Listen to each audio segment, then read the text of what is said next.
தென்காசி மாவட்டம் சங்கரன்கோவில் தாலுகா வடநத்தம்பட்டி கிராமத்திலிருந்து வரேன். என் பேர் கணேசன், என் மனைவி பேர் கோமதி மீனா. நாங்கள் இன்னைக்கு காலையில் ஒரு 3:30 மணிக்கு அளவில் சாமி கும்பிட வந்தோம்.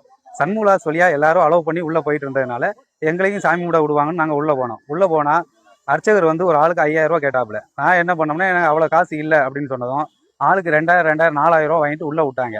உள்ளே விட்டதும் உள்ளே போனதும் கூட்டம் அலைமோதிட்டு இருந்ததும் சாமி பக்கத்துல இருந்த கேட்டு வழியா அர்ச்சகரும் செக்யூரிட்டியும் சேர்ந்து ஒரு 10 பேரா முக்கியமான ஆளுகளை உள்ளே விட்டுட்டு இருந்தாங்க. அப்போ நான் என் மனைவி கன்சீவாக இருக்காங்க, கொஞ்சம் எங்களையும் அலோவ் பண்ணுன்னு கேட்டதுக்கு நீங்கள் எக்ஸ்ட்ரா பணம் தந்தா தான் நாங்கள் உள்ளே விடுவோம்னு சொன்னாப்புல.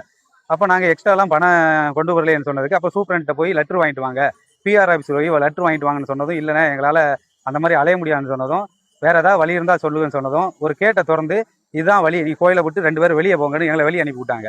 நாங்கள் அந்த உடனே என்ன பண்ணோம்னா பொது தரிசனம் வழியாக சாமி தூர போவைக்கு நிற்கையில் பொது தரிசனத்தில் இருந்த ஒரு 10 பேரை காசை வாங்கிட்டு அதே கேட்ட வழியாக உள்ளே அனுப்புனாங்க. என்னென்னா இந்த மாதிரி நீங்கள் மட்டும் பண்ணுறீங்க, எங்களை மட்டும் உள்ள அலோவ் பண்ண மாட்டேன்னு ஒரு கற்பமாக இருக்கவங்களோட உள்ள அலோவ் பண்ணுவான்னு கேட்டதுக்கு நீ உன்னால் முடிஞ்சால் எங்கனாலும் பார்த்துக்கோ போ அப்படின்னு சொன்னாப்புல. அப்போ நான் சூப்பரண்ட் சார்கிட்ட கம்ப்ளைண்ட் பண்ண சொன்னதுக்கு அங்கே தான் நான் பாதி அமௌண்ட்டே கொடுக்கும், அதனால் எங்களை யாரும் ஒன்றும் செய்ய முடியாதுன்னு சொல்லிட்டாங்க.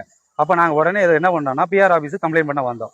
பிஆர் ஆஃபீஸ் போய் கம்ப்ளைண்ட் பண்ணால் அவங்களும் என்ன சொல்கிறாங்கன்னா துட்டு கொடுத்த நீ தான் குற்றவாளி, துட்டை வாங்கினா அவங்கெல்லாம் அப்படி தான் ஏமாற்றுவாங்க அப்படின்னு சொன்னாங்க. அதான் சொன்னேன், ஏமாத்துறாங்கன்னா அவங்க மேலே தப்பு இல்லையான்னு கேட்டதுக்கு என்னையே குற்றவாளின்ட்டாங்க.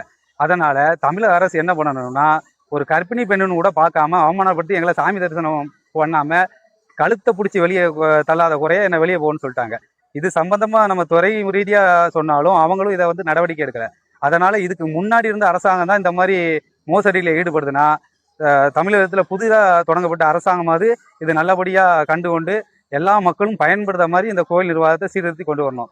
என் மனைவி மட்டும் இல்லை, இதை நாங்கள் இன்னைக்கு வெளியில் சொல்கிறோம். இதை சொல்லாத எத்தனையோ மக்கள், பாவப்பட்ட மக்கள் கஷ்டப்பட்டு அழுதுகிட்டு தான் அந்த கோயிலுக்கு போகிறாங்க, வெளியே போகிறாங்க. நான் நிம்மதிக்காக இந்த கோயிலுக்கு வந்துட்டு இன்னைக்கு நிம்மதி இல்லாத இந்த திருச்செந்தூர் கோயிலேருந்து நான் போகிறேன். அதனால் இந்த மாதிரி எல்லா மக்களும் பாதிக்காத வகையில் தமிழ்நாடு அரசாங்கம் புதுசாக பொறுப்பேற்றிருக்க அரசாங்கம் இது சம்பந்தமாக தக்க நடவடிக்கை எடுக்கும்படி மிக தாழ்மையுடன் கேட்டுக்கொள்கிறோம்.